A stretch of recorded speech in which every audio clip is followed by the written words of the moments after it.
الحمد لله رب العالمين والصلاة والسلام على سيد الأنبياء والمرسلين وعلى آله وأصحابه ومن تبعهم أجمعين.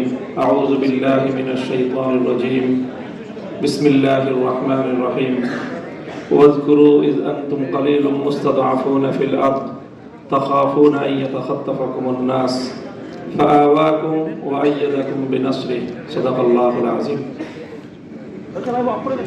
বাংলাদেশের শীর্ষ রাজনৈতিক নেতৃবৃন্দ, 11 দলীয় নির্বাচনী ঐক্যের শীর্ষ নেতৃবৃন্দ, আজকের এই প্রেস কনফারেন্সে উপস্থিত সম্মানিত সাংবাদিক বন্ধুগণ,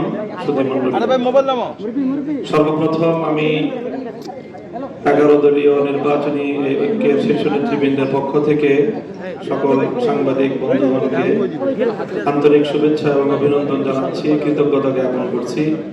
আমাদের আজকের এই জনাকীর্ণ সাংবাদিক সম্মেলনে উপস্থিত হয়েছেন, মাইক্রোফোন দুটোটা চলতেছে, সকলকে উত্তম বিনিময় দান করুন।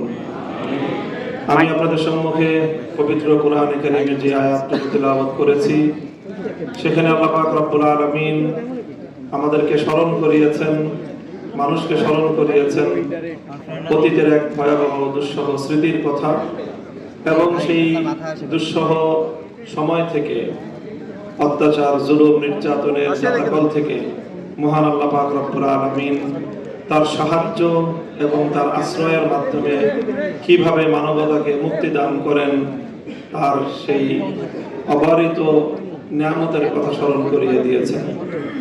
আমরা স্মরণ করছি বাংলাদেশের 15 বছরের ভয়াবহ দুঃশাসনের সেই দুর্বিষহ সময়ের কথা স্মরণ করছি। সেই 15 বছরের দুর্বিষহ জুলুম নির্যাতনের জাতাকলে পিষ্ট হয়ে বাংলার প্রতিটি জনপদ থেকে যে সকল ভাই বোনেরা শাহাদাত বরণ করেছেন, গুম, খুন, হত্যাকাণ্ডের শিকার হয়েছেন।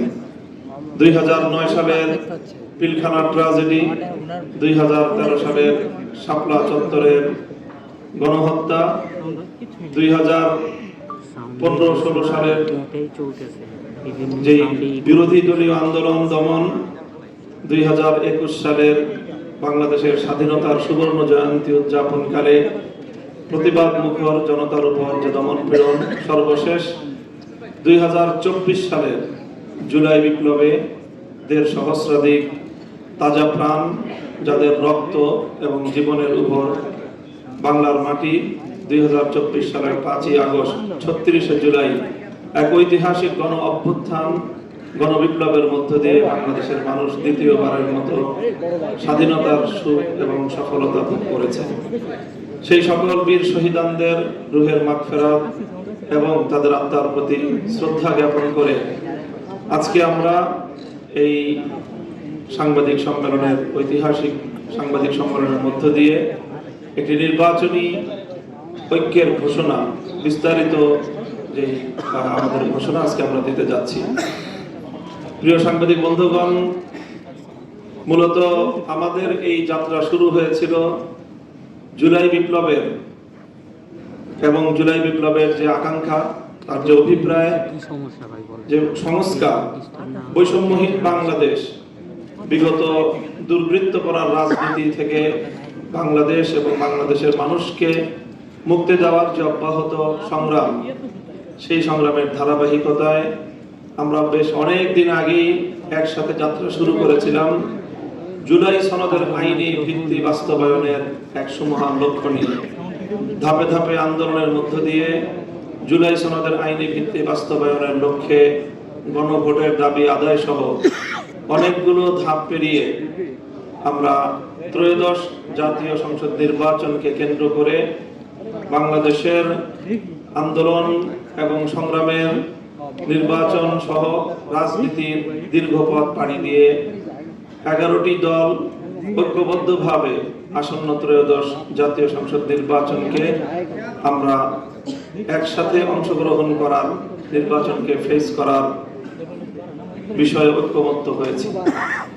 আজকে সেই ঐক্যমত্যের মাধ্যমে আমাদের আসন বিন্যাসের একটি ঘোষণা প্রদান করা হবে, যার মধ্য দিয়ে মূলত সারা দেশের আমাদের প্রতিটি আসনে ওয়ান বক্স পলিসির মাধ্যমে এই 11 দলীয় নির্বাচনী ঐক্যের পক্ষ থেকে যাকে যেই আসনে মনোনীত প্রার্থী হিসেবে চূড়ান্ত ঘোষণা দেওয়া হবে তার পক্ষে সম্মিলিতভাবে আমরা সকল দলের নেতাকর্মী এবং দেশবাসীকে একসাথে কাজ করার উদাত্ত আহ্বান জানাবো। সেই সাথে যে জুলাই সনদ বাস্তবায়নের লক্ষ্যে যে গণভোট হচ্ছে সেই গণভোটে সম্মিলিতভাবে গোটা দেশবাসীকে ঐক্যবদ্ধ হয়ে জুলাই সনদের আইনে ভিত্তি কার্যকর করার লক্ষ্যে হ্যাঁ ভোটকে বিজয়ী করার জন্য দেশবাসীকে আহ্বান জানানোর লক্ষ্য নিয়ে আজকের এই সাংবাদিক সম্মেলন।